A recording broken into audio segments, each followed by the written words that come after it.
Hello guys! Hello Capricorn! Welcome dito sa aking channel, Kapalaran 888. Welcome guys. Pasensya na kayo, may sugat ako dito. Okay, so alamin natin Capricorn kung ano ang messages, vibration, gabay energy para sa next 2 weeks or last 2 weeks ng January 2024. Ito ay general reading. Pwede kang makaresonate, so gamitin mo ang iyong intuition sa panonood. Okay, Capricorn. 3 cards para sa lahat ng Capricorn. Meron tayo ditong magical blessings, inspiration, and then stargazing.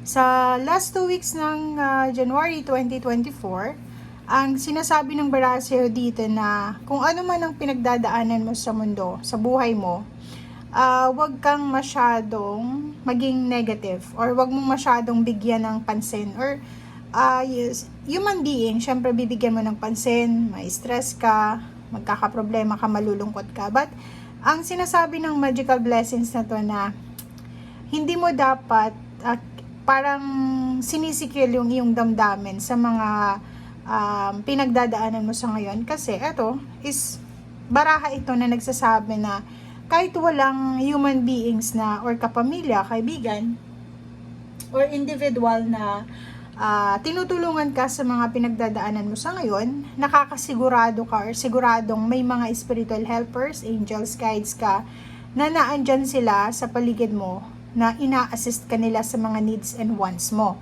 and sa mga problems mo. So, if ever man na paminsan-minsan nawawalan tayo ng inspirasyon, nawawalan tayo ng lakas para gumising sa araw-araw dahil sa stress, dahil sa problema, nandito yung stargazing and inspiration na nagsasabi sa Capricorn na wag mong aalisin sa buhay mo, sa sarili mo na magkaroon ka ng inspiration na mabuhay, na ituloy kung ano yung nasimulan and maging inspired ka sa mga nangyayari sa paligid mo. Kahit maganda or hindi maganda yung nangyayari sa paligid natin, gamitin natin yon as stepping stone, as inspiration, as motivation na makapag-survive tayo sa buhay.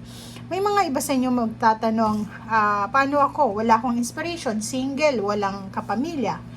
Yun nga yung pinaka the best na parang kumbaga buhay sa buhay mo ngayon kasi wala, mag-isa ka lang, so sarili mo yung inspiration.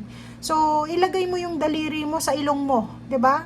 Ilagay mo yung daliri mo sa ilong mo, sa butas ng ilong. If you are single or wala kang ibang kapamilya na feeling mo walang magbibigay motivation sa iyo, yung daliri mo ilagay mo diyan sa ilong mo, sa butas, dalawang butas, 'di ba? May hangin na lumalabas, pumapasok, 'di ba? So gawin mo 'yan as inspiration. Yung buhay mo sa ngayon, gawin mo siyang inspiration, gawin mo siyang motivation para makapag-survive ka. Kasi hangga't ang tao ay nabubuhay, mayroon pa rin siyang goals dito sa mundo. Okay? Hangga't ang tao ay nabubuhay, mamumroblema yan. Yung mga taong hindi namumroblema, wala na sila dito sa mundo. So, sa barahang ito, sinasabi na if ever man na may pinagdadaanan kang hindi maganda, still magpasalamat tayo sa Panginoon kasi andyan ka pa, buhay ka pa. Maraming mga tao ngayon sa mundo na nandun sila sa ospital, wala na dito sa mundo, nag-struggle sila para sa kanilang buhay. So, kung ikaw ang problema mo is relationship, pera, pero wala ka namang mga health issues, be grateful. Okay? So, yun.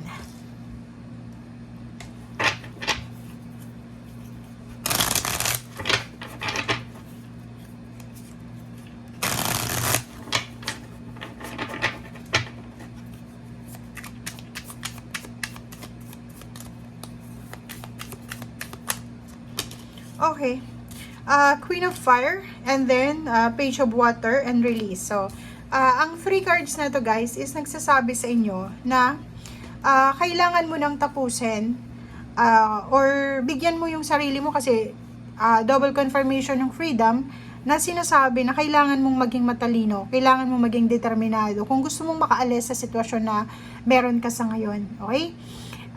Kung sawang-sawa ka na sa buhay na meron ka sa ngayon, kailangan mo ito. Kailangan mong maging matibay, maging matatag ka. Tapusin mo na, release yourself from negativity, from mga bagay-bagay na ayaw mo nang balikan, o kung ano man to, ikaw lang ang nakakaalam nito kasi buhay mo yan. So, kailangan natin ng kumbaga decision making para tapusin yung mga bagay-bagay na hindi nagbibigay sa atin ng saya, i-transform ang sarili natin sa buhay na gusto natin, and umalis tayo or parang bigyan natin ang sarili natin ng freedom para makapag-explore, makapagsimula ng bagong buhay. And sabi ng water, sinasabi ng baraha, may choice ka dito, 'di ba? So may choice ka naman parang sinasabi sa ng universe na nandito ka sa mundo para gumawa ng choices. Nandito ka sa mundo hindi dahil ikaw ay stagnant. Nandito ka sa mundo para ma-experience mo kung ano yung buhay dito sa mundo and gawin mo kung ano yung life purpose mo. And if ever man feeling mo stagnant na, hindi mo na nakikita yung purpose mo, siguro nagkakamali lang tayo ng mindset. Kasi walang tao dito sa mundo, kahit nga 'di ba yung mga unemployed, yung mga tao sa kalye, may mga purpose 'yan. Okay? So, kailangan nating hanapin yung purpose natin. And last 2 weeks ng January, sinasabi ng baraha na lumabas ka sa comfort zone mo, lumabas ka sa lugar kung hindi mo nagkaya, 'di ba? Trabaho, hirap na hirap ka na, mag-quit ka na, 'di ba? So, kung halimbawa sa relationship, nahihirapan ka din, bigyan mo yung sarili mo ng self-love, diba? Hindi naman sa nakikipag-relationship ka para masaktan ka, nakikipag-relasyon ka para maging masaya ka.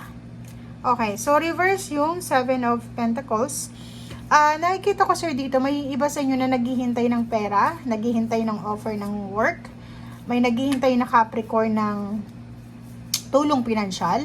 But this last 2 weeks ng January, walang makukuha ka. Wala kang message, wala kang tulong na makukuha. So, yun, kailangan mong, 'di ba, ikaw mismo yung kumilos, ikaw mismo yung maghanap ng paraan. Kasi kung makikita mo dito yung Empress, masyado kang nag-iisip ng nega. Parang feeling mo wala ka ng like for example, humingi ka ng tulong sa isang kapamilya mo, marami ka namang ibang kapamilya, pero yung isang tao na na-decline or nag-reject ng favor na hinihingi mo, doon ka masyadong nakafocus. So, ang number 3 na Empress na to, medyo self-sabotage to na ginagawa mo sa ngayon.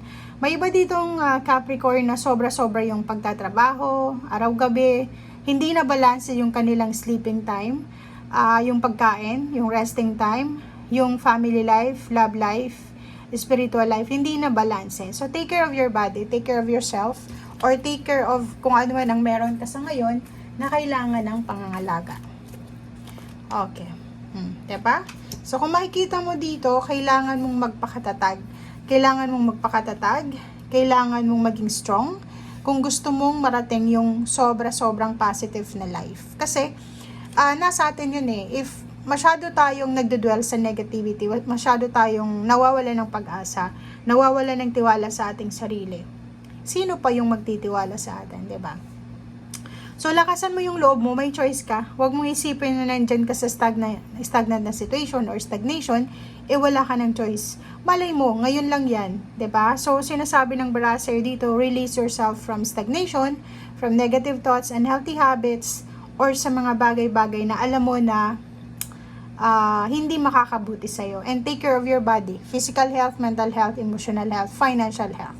Yun ang sinasabi ng baraha. Thank you guys. Bye!